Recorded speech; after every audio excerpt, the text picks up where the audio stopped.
Реплики, контрареплики, процедурални забелешки за така наречената тиранска платформа, прифаќањето или отфрлање на истата, како и за граѓаните кои секојдневно се на улиците ширум државата, расправа на денешното 12-то продолжение на конститутивната седница на Собранието.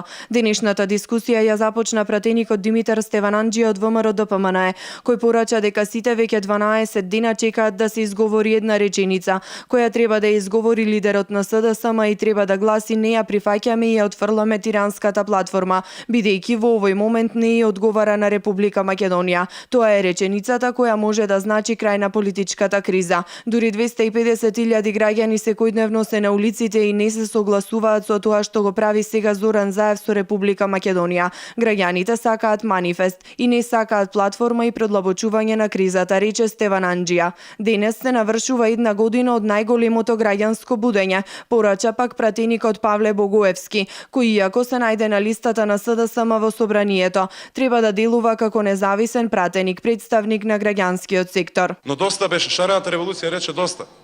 Доста беше страв. Доста беше молк. Пред некој ден господинот председавач ме опомена за тропањето на маса и ми рече дека не сум веќе шарен, сега сум пратеник и треба да се однесувам така. Иако го прифаќам делот со опомената за тропањето, господин Велјановски, јас ќе бидам шарен долго откако ќе престанам да бидам пратеник. А сакали ли не да признаете, шарената револуција и денеска и долго после денеска ќе го бои овој дом.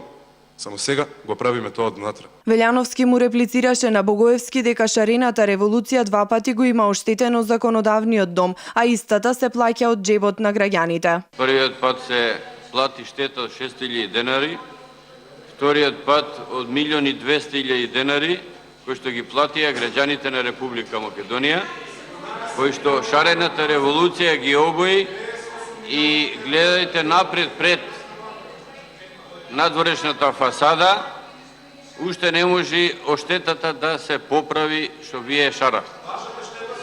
За да можете да влезете во овој дом овдека, да си седите во клупите, на столче да си седите и да си земате плата од тој дом што вие го шаравте. Илија Димовски од ВМРО-ДПМНЕ од собраниската говорница кон колегите од СДСМ посочи дека владата која што сака Зоран Заев да ја состави, уште пред да ја состави се соочува со најголемите антивладини протести кои се случиле во Македонија. Димовски додаде дека сето тоа се случува поради тоа што народот се чувствува измамен, односно темата која што СДСМ ја наметнаа заедно со албанските партии или тиранската платформа не е она за кое што македонските граѓани се изјаснувале на изборите. Пратеникот апелираше до колегите дека наместо некакви тирански платформи на граѓаните им се потребни економски и социјални платформи кои што ќе го подобрат нивниот живот.